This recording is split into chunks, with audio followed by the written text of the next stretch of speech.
Story 1. Be an alert and responsive driver. Driving is one of the most dangerous activities that people, for some reason, take for granted. Story 2. Learn to process difficult emotions. Create safety and space to feel and to distance yourself from sensations so they can be metabolized. This includes trauma. Many reasons we fail to accomplish what we want are emotional. Strong feelings such as fear, shame, and anger arise when we begin, and they can become overwhelming, leading to self-sabotage. Most failures are not due to intellect but to emotion.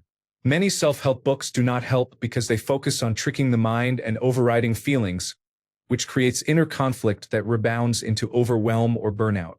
Learn how you process emotions best. Story 3. Empathy. Teaching and learning work best with an empathetic approach. Read situations and leave before they turn bad. Getting a job or promotion is 80% about vibes. Choosing a partner is intense, but is often best decided by vibes. Talk for 3 hours. If it is fun, meet up. Another principle I call stay loose. Rather than stressing about a new task, say forget it and take a stab. You will surprise yourself. You can accomplish much more than you thought. Or you may fail, but how could your expectations be high when doing something new? You cannot. Expect a hole-in-one on your first golf swing. Another part is announcing loudly that you have never done this before, and then accidentally doing a good job. I call that lowering expectations. Lower expectations and stay loose, and you may unexpectedly excel at random things. Story 4. I remain calm, especially at work. I see people panicking over minor issues, but I do not. People assume this makes me a natural leader, but I think I simply cannot be bothered to get worked up over trivial matters. Story 5. Discipline. Your ability to stay the course on a task is how you achieve great things in life. Of course, you must set your mind to the right goals, but the source of willpower, the ability to persist when motivation runs out, is not just genetics. It can be trained. The hypothalamus, and specifically the nucleus accumbens, are involved in this process. By doing things that are uncomfortable and pushing through them, you make that region and your capacity for persistence stronger over time. Story 6. I would say knowing how to organize your things well is important. I know it sounds boring, but hear me out. When everything is labeled, scheduled, and in its right place, you waste no time searching for things.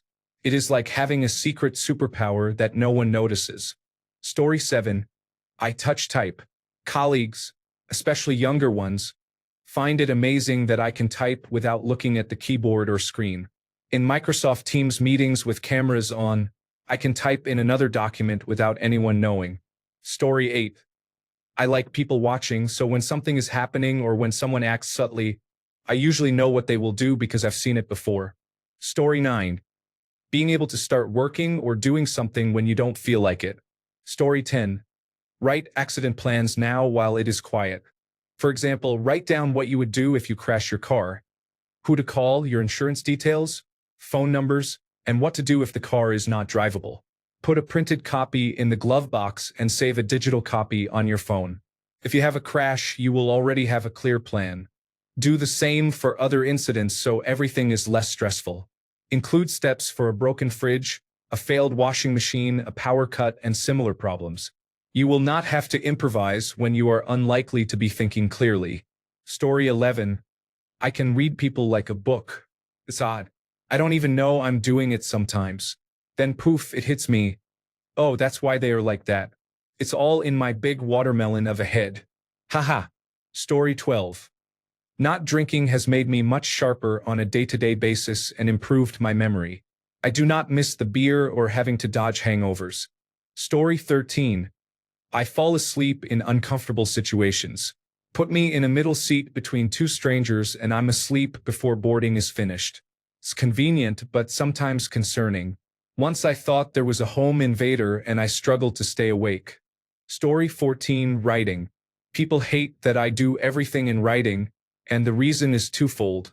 They think it is unnecessary, until the day they are thanking me for getting everything in writing. They do not want me to have things from them in writing. I have saved my employers so much money by keeping all the emails. Not just vague notes, but detailed emails that state exactly what we want, lay out every detail, and record what was agreed. I account for almost every possible future situation. They complain when it seems like a simple transaction with trusted people. That is precisely why you still do it. Trust makes people think they can avoid putting things in writing, and that makes them vulnerable to cons, scams, and tricks. Examples: I was the only person with a detailed specification for very expensive computer equipment. I had an email chain where I sent and confirmed the specification, the vendor agreed, they sent us a quote that I checked against the specification, I confirmed the quote up the chain internally, I checked the quote again with the vendor, and I authorized the purchase specifically referencing the agreed specification. Months later, the vendor claimed we had not ordered or agreed to those items. I pulled out their emails and they conceded immediately. We effectively received thousands of pounds worth of equipment because it was their mistake. The same boss rebuked me and threatened to start proceedings because I had not actioned something. He screamed at me on the phone. After I hung up, I forwarded the email I had sent, which they had denied receiving. It stated that they would have to authorize me to proceed and that I would not act until I had their answer. Once I gave the email's date and time, they found the message in their inbox and accepted responsibility. A car insurance company canceled my policy retrospectively. That is, they canceled it from days before they even notified me, which is illegal. I had paperwork, including the postmarked envelopes for everything, which they denied sending until I read out the long document reference numbers from their letters. They begged me not to report them to the ombudsman. If I had had an accident during that period, I could have lost my license and my only recourse would have been to sue them. Human Resources told me to stop recording certain issues with a staff member, which I had been documenting in detail for a reason. That person later tried to sue us. I had the only contemporary records of what happened and when.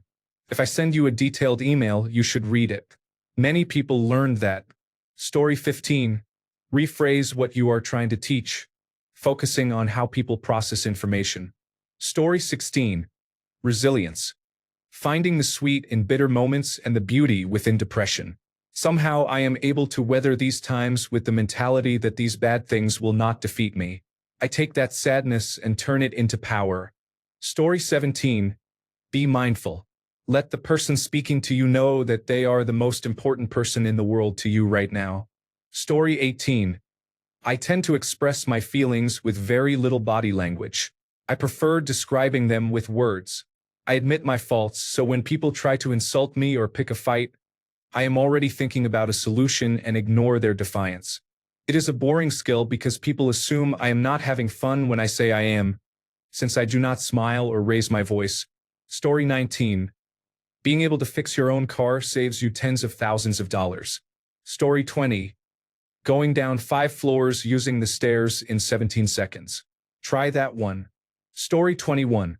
Years of playing multi-user dungeons have enabled me to scan text and log files at record speeds, quickly noticing inconsistent data and keywords. Story 22. I can work 12-hour shifts from 5 p.m. to 5 a.m. without breaks, and it does not drive me insane. My tinnitus gets quite loud, though. Story 23. I can draft material, and my first draft is often better than other people's revisions.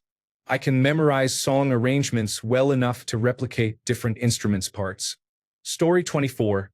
Good manners are socially acceptable ways of behaving that allow others to feel comfortable and build trust. Story 25. Being able to type quickly helps in many jobs these days. Story 26. My brain constantly comes up with fictional scenarios and stories, and it comes in handy sometimes in school.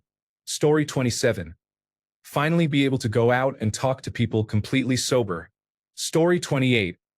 I know to restart a computer before continuing troubleshooting or filing a support ticket. Story 29. Be comfortable with boredom. Stop needing something to entertain you every moment. Learn to sit and do absolutely nothing and be at ease. Story 30. Knowing basic Excel, you become a wizard in any office. Story 31. The ability to ask why about things. Instead of taking everything at face value, it is good to engage in critical thinking. Story 32. The ability to present an idea confidently in front of a group and to demonstrate good manners. Story 33. I am highly skilled in Microsoft Excel and Power Business Intelligence. Story 34. Be observant. It's amazing how opportunities become available when you pay attention. I win a lot of board games that way. My clients are happy when I can understand their needs. Story 35.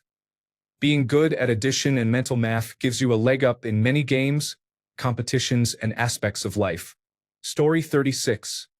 I pick up on nonverbal cues quickly, as does my twin sister. Story 37. When I meet someone for the first time, my gut is never wrong about them. I do not treat them differently when I am having a bad feeling, but I am cautious, and I have not regretted it once. Story 38. I can fall asleep in about 5 minutes by thinking about subjects I find boring. Story 39. Follow through on small tasks immediately. If you become the person who does this, you will quickly accumulate small wins, and your life will suddenly feel much lighter. Story 40. Being able to wake up 5 minutes before my alarm clock goes off. Story 41. Endless patience developed while watching for poachers. Story 42. I have incredible recall. I can visualize where a conversation happened and what was said, almost verbatim. I do not do this intentionally. It just happens.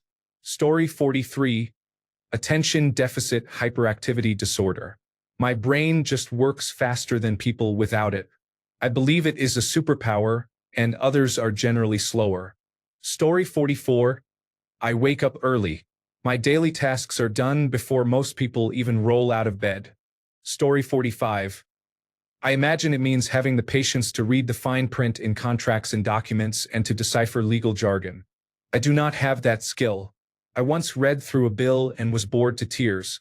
The language is so circuitous that it is like trying to mow a lawn with a pair of scissors. Story 46. I read upside down and quickly. I have obtained information I am not supposed to, ranging from a person's salary to lists of people about to be laid off. Story 47. Reading a room. My 2 adult daughters can be in a crowded room, in different spots, and quickly pick up nonverbal cues. Basic, but we are fast. Oh no, she is trapped by cousin Sally. I have your back. Feminine products needed immediately. Sally is about to lose it. She needs a good cry. You clogged the toilet, we have to leave. Story 48. Take the initiative. You can achieve many things by acting while others wait.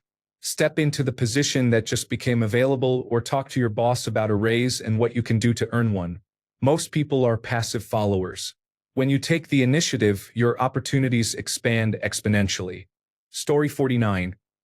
Being really organized makes life so much easier and less stressful, but it can be boring. Story 50. I do not automatically respond when someone tries to get my attention. It saves me so much time. Story 51. The ability to practice something in a deliberate way with your full attention. Story 52. Being able to navigate while driving is important.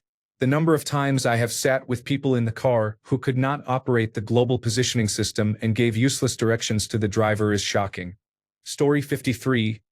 I learned networking in junior high and through high school for dating. I applied the same principles to business and career, and they work. Story 54. Anxiety. I don't have to do anything other than be awake and constantly put myself down. It's actually forced me to be fairly decent at things. I don't need naysayers when I am one. Story 55. Organization is a boring but valuable skill. It means being willing and able to create systems for organizing items at work and to design well-thought-out home layouts with cabinet storage in the kitchen, the bathroom, and the laundry area. When everything has a place and systems are done right, life becomes easier in many small ways that add up to save time. It can be tedious to figure out at first and time-consuming. Story 56. I can replace the in-cabin air filter on every car in my garage. Once, when I brought my car in for service, Toyota wanted to charge me $60 to do it. It takes about 10 seconds, and you can buy a filter for $10 from Amazon. Story 57. Understanding more than one discipline, profession, or field. Story 58. Blind typing has made university much easier for me compared to my classmates, who have to look from book to screen to keyboard and back again. Story 59. One boring skill is being consistent and disciplined in your life. Story 60. Speed reading. People may think they are being discreet with paperwork or their phone, but one glimpse and I read it all. Knife skills in the kitchen save 10 minutes of prep time per meal. Over a lifetime, that adds up. Story 61. My math skills include understanding linear functions, exponents, and basic statistics. Touch typing is the skill I use most from high school. Story 62. I am already thinking about my next move before I have even made my last move. Story 63. I have an intuition about people and their motives. Growing up in a rough area where everyone had an angle or a con, my brain subconsciously adapted to pick up even the most subtle cues to protect me from manipulation. I can almost immediately sense people's real intentions. It is my secret superpower. Story 64. Showing up on time. You would be shocked at how many people cannot do that. Story 65.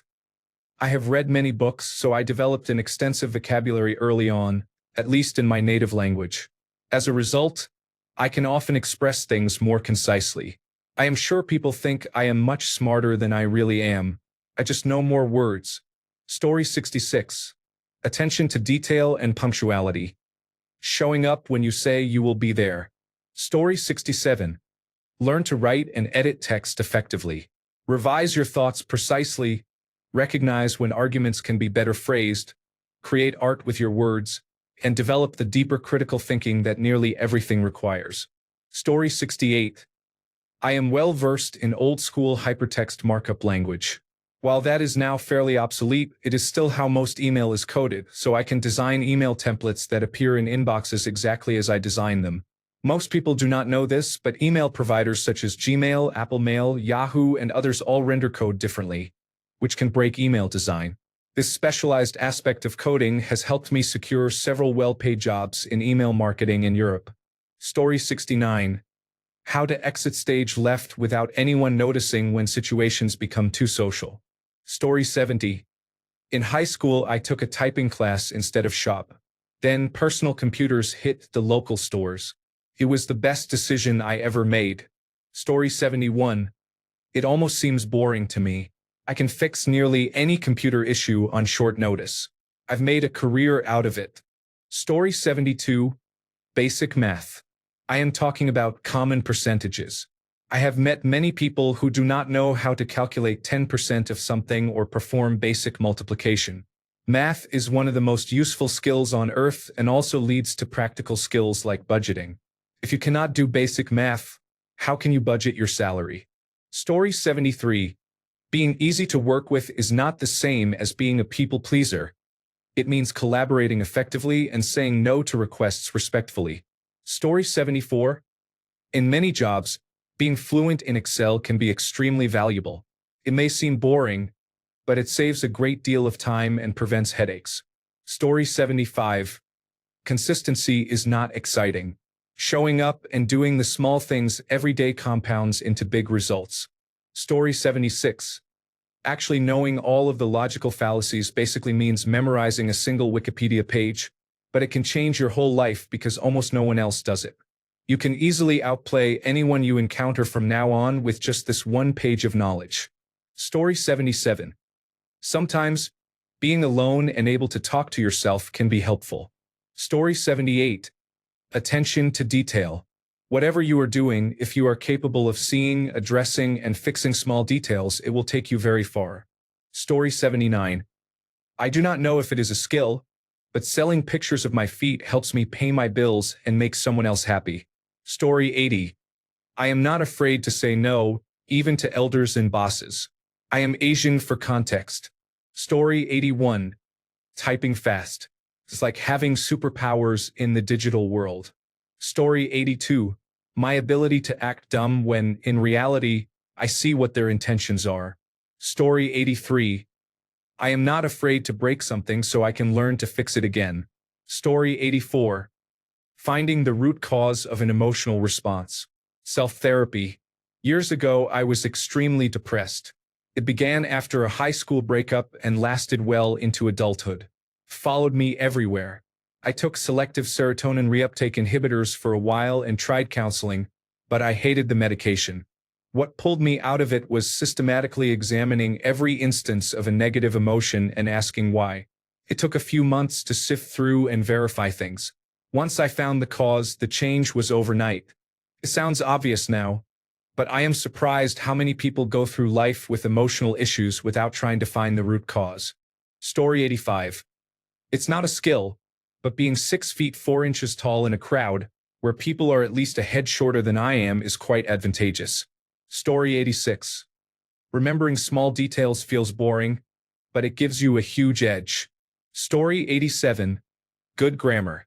I do not know why, but nothing turns me off faster than poor grammar, especially from a native speaker. Story 88. I don't talk so much. Once I resisted the urge to fill silences or host every interaction. I learned a lot about others and noticed dynamics I would have missed before. People like me more now when I participate less socially. Story 89. I can program an Excel spreadsheet where you copy and paste data from a website, and it finds what is important, analyzes the data, and produces it in a legible form. I have created dozens of these spreadsheets to help me with the endless paperwork I am subject to at work. I always tell people that I am not being lazy, I am being efficient. Story 90. I am just reading all the logs, manuals, and documentation. Recently, I have been removing myself from situations when I am disrespected. Saying how you feel in a constructive way is uncommon nowadays. Story 91. I can read really fast. It helps in obvious situations, such as when I need to read or review documentation, but it also gives me an edge in some unexpected situations. For example, if I'm playing a trivia game like Jeopardy, I've already read and understood the clue by the time you start reading.